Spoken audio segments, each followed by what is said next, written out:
What do you notice when life finally slows down enough for you to actually see it?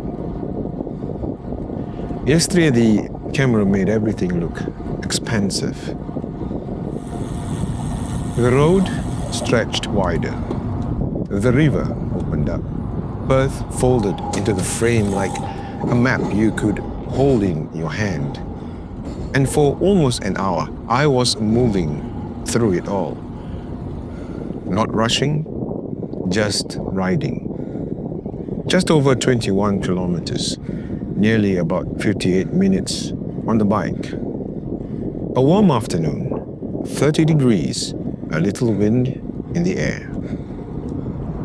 Nothing extreme, just enough resistance to remind you that even a smooth ride asks something from you.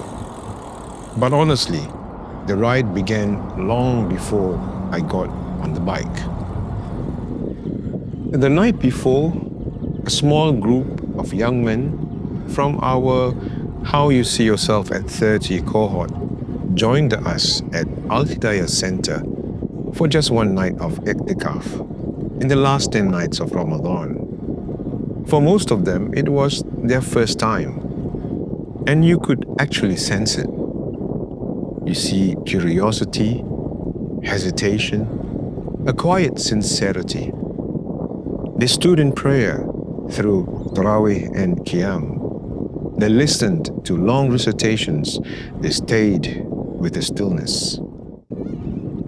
And then, almost without being asked, they began serving.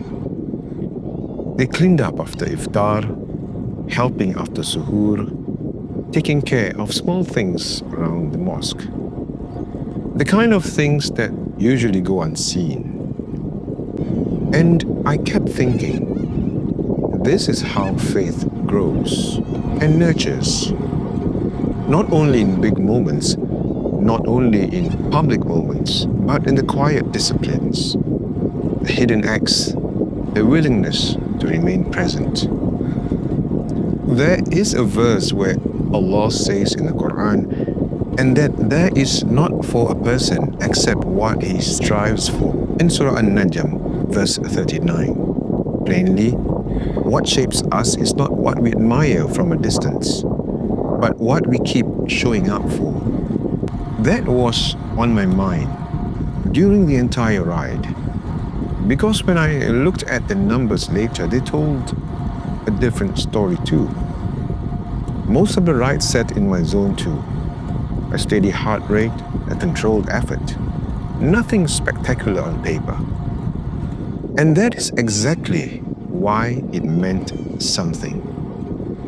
Zone 2 is where endurance gets built, not in the flashy sprint, but in the sustained, honest effort that doesn't draw attention to itself.